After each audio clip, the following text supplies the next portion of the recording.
Ok, esto ya está grabando. Buenas tardes, Jaione. Buenas tardes. Bien, muy bien. Yo siempre empiezo las entrevistas preguntando lo mismo. ¿Por qué haces cine? ¿Por qué hago cine? Pues creo que por una parte es porque me ayuda un poco como a explorar, ¿no? Mis inquietudes, mi forma de relacionarme con el mundo, a percibir, ¿no? A mí creo que cineasta no es solo cuando uno tiene una cámara, sino en la forma un poco de habitar también, de observar, de imaginar, ¿no? Eso que observas encuadrado, ¿no? Y de alguna manera elegido, ¿no? como algo a resaltar, a hacerlo importante para ti, ¿no? Pero también es placer. O sea, por un lado creo que me ayuda como flotador, ¿no? Incluso en momentos más difíciles es casi una necesidad, pero también es un placer. Me embriaga, sobre todo, por ejemplo, estos proyectitos en Super 8, ¿no? En el que la relación es tan directa con lo que ruedas y tan íntima. Ahí disfruto especialmente de la relación con lo filmado, ¿no? Y de quizás luego llevarlo a montaje e imaginar todo un mundo de ideas, ¿no? Que tú impones a ese material y que de alguna manera te van como espejo, ¿no? Estás imponiendo algo, pero a la vez te están como devolviendo a ti algo, ¿no? Todo tu trabajo que habías hecho a partir de las piezas en cortos, ¿no? Es que cortometraje a mí es una palabra que no me gusta nada. Creo que son películas cortas y ya está. Sí. Todo en Super 8, todo en celuloide, te lo hacías tú todo, ¿no? Eras la mujer cineasta total. Yo vi Rápadas Vestas en la alternativa, me impresionó mucho, ¿no? Cómo te acercas, cómo te alejas, cómo provoca fascinación, pero a la vez repele todo lo que ves, ese camino, ese limbo, ¿no? Que yo le llamo. En Arima sigues ahí metida, ¿no? En ese rollo de te quiero y te odio, ¿no? ¿No? Es un poco así, ¿no? Sí, de alguna manera hay una danza, ¿no? También entre una cierta fascinación, pero a la vez también un cierto pavor a veces, ¿no? Con, no sé, o esa brutalidad que a veces también tiene belleza, ¿no? Y bueno, en ese lugar ambivalente y también intentando no ser un dedo señalador del bien y el mal, ¿no? Sí que intento moverme, ¿no? Siempre intentando otorgar un espacio muy amplio al espectador, ¿no? Con el que dialogo al fin y al cabo en todo momento. Porque Arima, ¿en qué momento, cómo se plasma esta idea? Porque supongo que tienes una idea o cómo surgió, porque viste Mondoñedo y dices, aquí tengo algún día que filmar algo. O a partir de la exploración que venías trabajando en las películas cortas, dices, vamos a repensar un largo, piensas en una historia que tenías. ¿Cómo fue el proceso? Porque a mí me interesa mucho cómo llegas a ese sitio, porque yo creo que Mondoñedo tú ya lo conocías, es imposible encontrarlo. No, tú ya lo conocías de antes, ¿no? Puede ser. ¿O no? Creo, no lo conocía físicamente, pero de alguna manera Mondoñedo, sí, lo soñaba justamente. La película Arima se concibe hace mucho tiempo por una particularidad de necesitar presupuesto y financiación. Tardó demasiado tiempo en hacerlo, ¿no? Muchos años, entonces me acompaña ese proyecto con la dificultad que eso conlleva y también a veces la obsesión que tiene como su lado positivo y negativo, ¿no? Pero con esa dificultad de tener que reactualizar constantemente, ¿no? Es un proyecto que me ha acompañado y que he tenido como que revisitar mucho, cuestionarlo mucho, observar qué hay de mí en esa actualidad, o sea, en ese proyecto actual y qué queda atrás. Entonces es un proyecto como muy pesado para mí, ¿no? Ha adquirido un peso en mi vida muy importante. Sí que surge de una idea de querer trabajar sobre el concepto de mirada, sobre el concepto de imaginado y real conviviendo, ¿no? De tiempos que se fusionan en la percepción de la realidad y observarlo desde una perspectiva también de mujer, ¿no? intentando generar pues esos personajes más poliédricos, un poco alter egos, espejo, ¿no?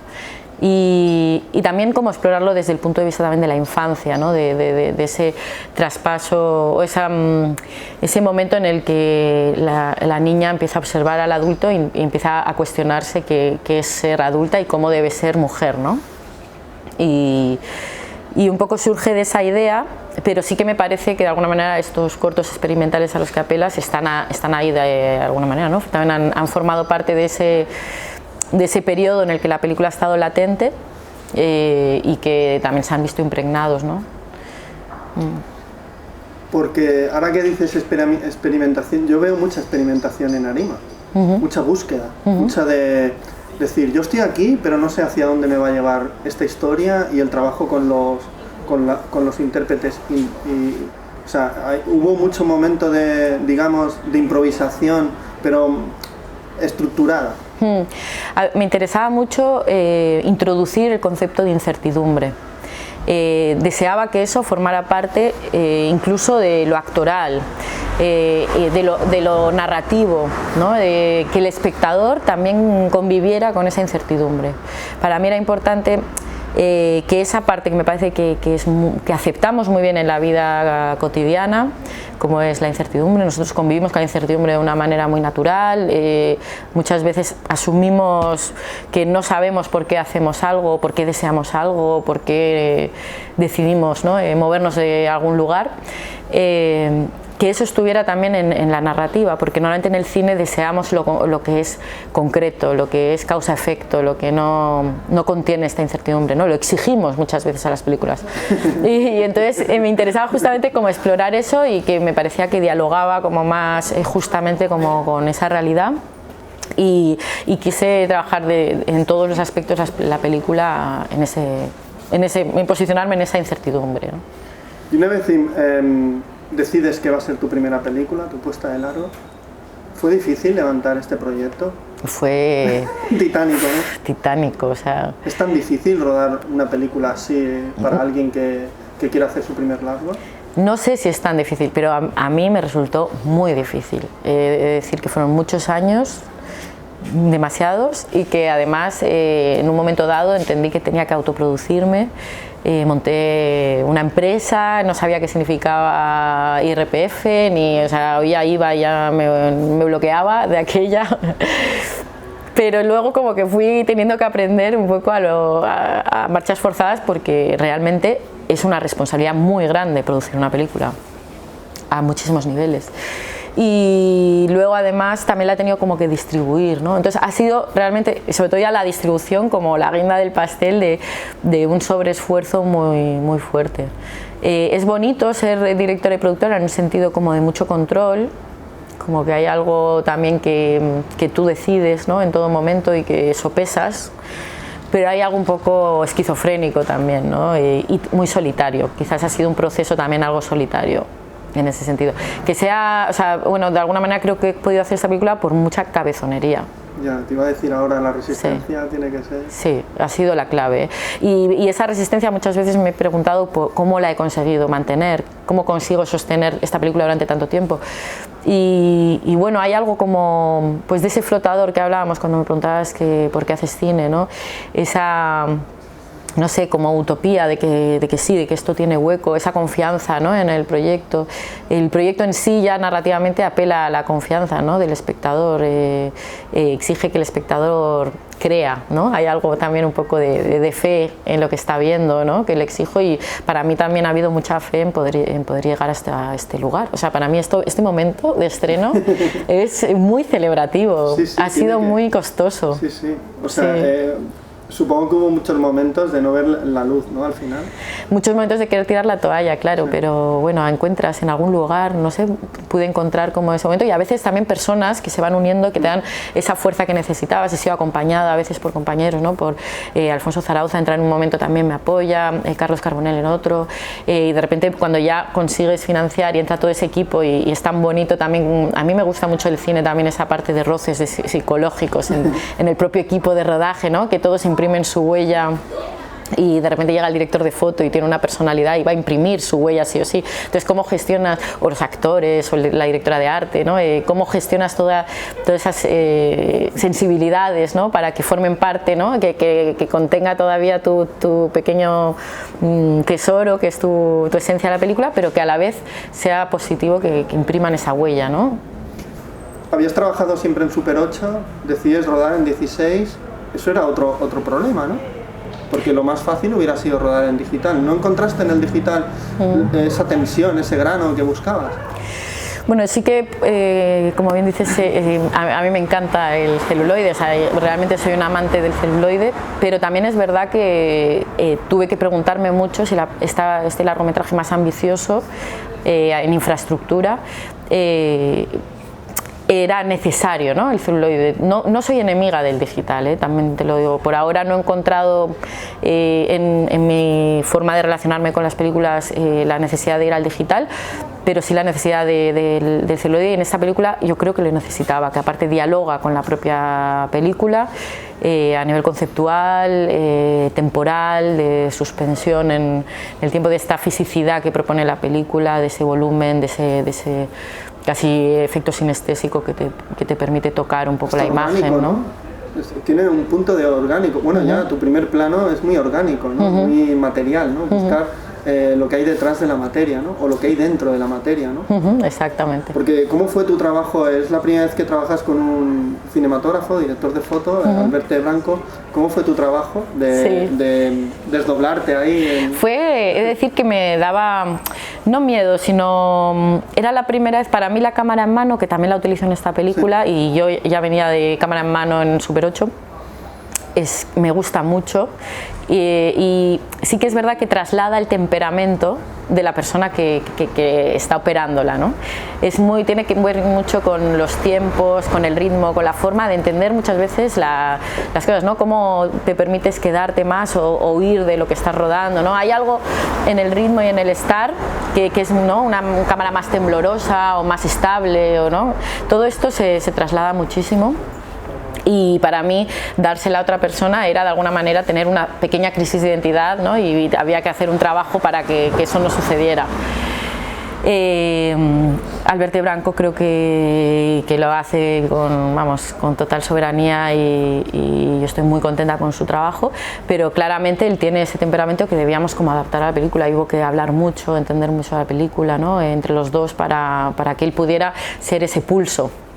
Tú querías más tempo, más densidad, ¿no? Bueno, buscábamos mucho la materia, disfruto mucho del movimiento, ¿no? Intentábamos una cámara que tuviera algo de estabilidad, porque tampoco un Rápadas Vestas, ¿no? Durante hora 50, yo creo que tendrían todos que salir, yo qué sé, mareados, ¿no? Del cine. No, había algo también que necesitaba, incluso en el propio tiempo de la película, ser algo estable, ¿no? Pero sí que buscábamos tener ese movimiento, algo que fluye, eso que subyace y se desplaza, ¿no? También en la cámara. Porque hay también muy importante el off, lo que no vemos de la película, lo que escuchamos, lo que está fuera, ¿no? Sí, en ese sentido tu película es muy de terror, ¿no? Es muy de género. Sí, roza el género, sí. Mi idea era como buscar en el off, ¿no? todo suceso, que también narrativamente me interesaba que el suceso estuviera fuera, ¿no? Y poner toda la fuerza en cómo se percibía, ¿no? Ese suceso. Para mí la percepción, la mirada era donde estaba realmente el acento de la película, y también porque me interesaba que eso que no ves, que eso a lo que apela, ¿no? La película pero no ves, formara parte del imaginario del espectador, ¿no? A mí ese es un espacio como que he querido como que sea amplio, en el que el espectador sitúa, ¿no? Su imaginario y se lo lleva como a sus propias sensaciones, ¿no? Imaginarios. La película está construida porque vamos conociendo a los personajes y la profundidad y todo lo que ocultan o lo que callan a medida que avanza la película. Hasta el último momento no lo sabemos en su totalidad, dentro de esa totalidad que a mí me parece muy parcial. Hay muchas cosas que no sabremos nunca. Bueno, como la vida misma. Y todo el rato hay un misterio en la película impresionante. Todo está impregnado de misterio. De que no sabes qué va a suceder, no sabes hacia dónde te va a llevar la película. Eso lo tenías claro, ¿no? Que debería ser una película así muy abierta al espectador, ¿no? Sí, o sea, era mi intención, ¿no? Sí que sabía que ahí hay siempre un riesgo en el que genera una posible frustración, ¿no? Creo que la película es muy pesada, pero a la vez es muy juguetona y propone creo que da como claves para que juegues como espectador, ¿no? Te propone como herramientas para que sepas de cuáles son las reglas del juego y que puedes confiar en ellas o no, ¿no? Entonces sí que puede generar una cierta frustración en el espectador si no acepta un poco ese juego. Entonces, bueno, era un riesgo, ¿no? ¿Cómo te planteas el montaje? Porque es una película donde, claro, hay muchos movimientos, la cámara sigue a tus personajes. ¿Qué momento hay que cortar para que eso tenga la intensidad y la fuerza que tiene que tener? ¿En qué momento hay que empezar? Porque muchas secuencias las tomamos ya con la acción empezada. Es como estás cogiendo un fragmento de esas vidas, ¿no? Sí, la película también tiene algo como fabulesco un poco, ¿no? De hecho la fábula entra explícitamente, hay un cuento de Caperucita Roja que tiene ecos, ¿no? Hay un cazador después en la película y hay dibujos, ¿no? También con esa fábula.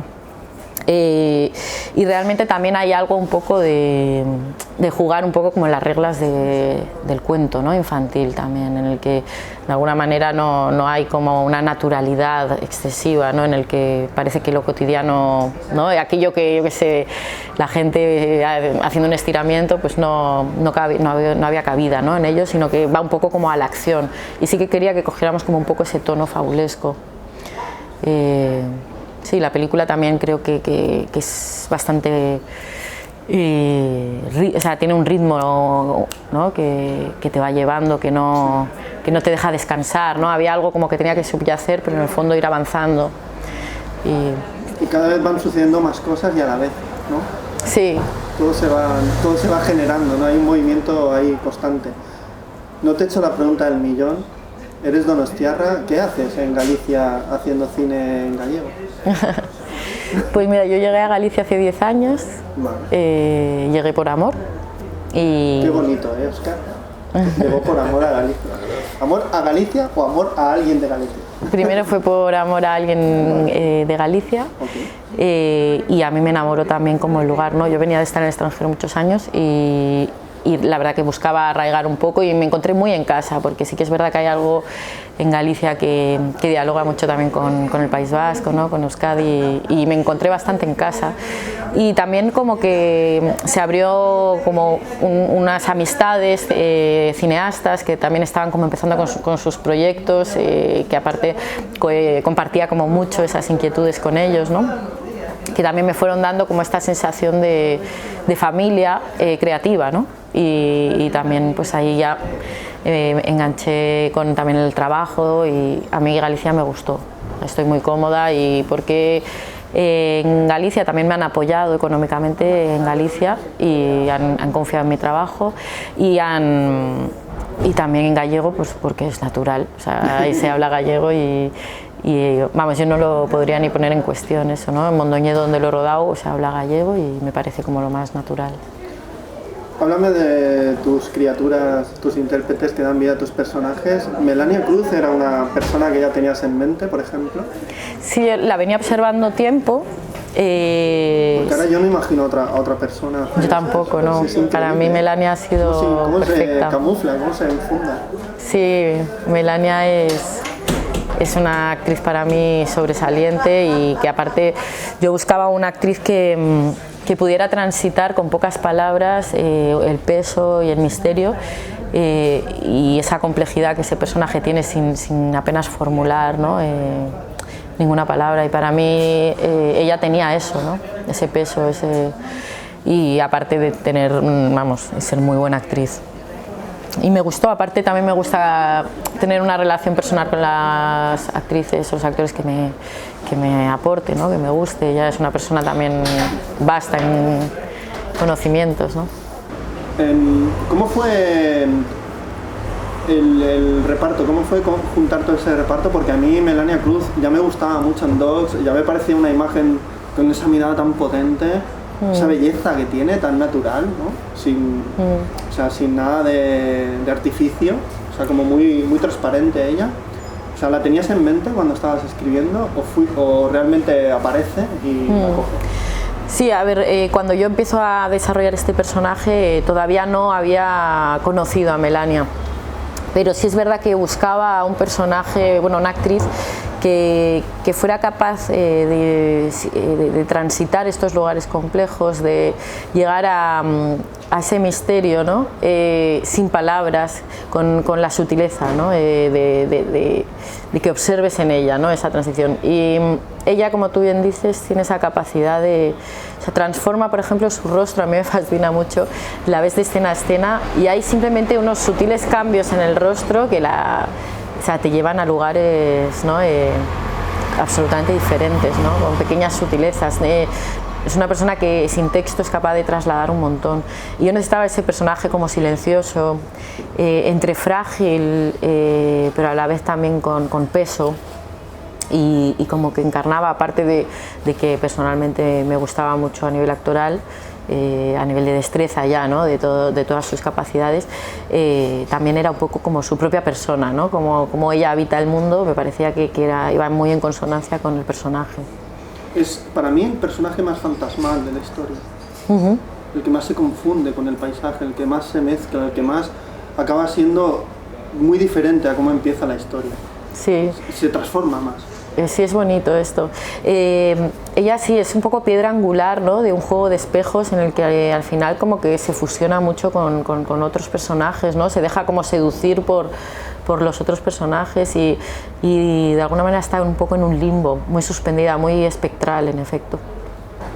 ¿Y el resto? Rosa, Tito, Iria, Mabel, porque después te preguntaré por esa pedazo de niña. Yo creo que eso sí que tuviste que buscarla y padecer ese proceso, ¿no? Sí, bueno, pues voy a empezar por ella, porque vale, ya que me la abres, sí, y la verdad que fue una suerte curiosa, porque yo quería como encontrarla lo más cerca posible del lugar de rodaje, pero empecé con bastante escepticismo porque Mondoñedo es un lugar pequeño, hay un colegio, una clase por colegio, entonces igual hay, no sé, calculo yo unas 15 niñas de su edad, entonces iba bastante escéptica, pero bueno, hicimos ahí el casting con la idea de ir abriendo.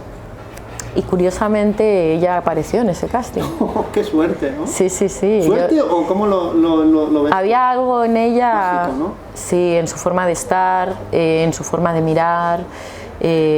Bueno, yo en el primer casting solo charlé con ellas un rato, bueno, sí que había como pequeños juegos para verlas, en otros no les ponía una cámara y todo, pero sí que era un poco charlar y ya le veías un poco en su tempo, en cómo se relacionaba con las cosas, cómo observaba todo. Que era muy Olivia, ¿no? Y sobre todo tenía una capacidad de trasladar a través de la mirada esa parte como infantil, pero a la vez como algo sutilmente adulto en ella, que funcionaba muy bien, ¿no? Y fue bonito trabajar además con ella, porque con ella quizás es una cuestión más de su propia edad, pero sí que, claro, están en esa edad en la que la magia, ¿no? lo que es el juego y lo real se fusionan perfectamente, ¿no? Como muy natural. Entonces siempre a la hora de dirigirla podía utilizar esa verdad que había en ella, ¿no? Ella se creía, o sea, ella era Olivia. No había esa distancia que hay normalmente en un actor adulto, ¿no? Ella era Olivia y el otro personaje era su madre y la herida del cazador era real. O sea, incluso tenía que tener cuidado de que no se pudiera luego no dormir, ¿no? Porque la escopeta para ella era real, ¿no? Y cuando la cogía yo no se lo llegaba a desmentir tampoco. Qué imagen más perturbadora, la de cuando coge la escopeta, ¿eh? Claro, yo creo que es una de las imágenes más perturbadoras del cine español en mucho tiempo, ¿eh? En serio. Y su tempo, ¿no? Ahí sí, mientras la coge. Da mucho miedo, porque te imaginas qué puede ocurrir, porque en tu película siempre hay un proceso para la imaginación, para todo lo que puede ocurrir, o todos los lazos de esas 4 mujeres, ¿no? O 5 mujeres si contamos a Nagore. Sí, qué bueno, sí. Muy bien definido, sí. O sea, generar como ese lugar en el que, ¿no? Se abre esa expectación también. Ahora quiero que me hables, porque la película se presenta en Sevilla, te dan un premio a la mejor dirección. ¿Cómo viviste aquello? ¿Cómo te sentiste? Porque, joder, Sevilla es un sitio grande, ¿eh? Sí.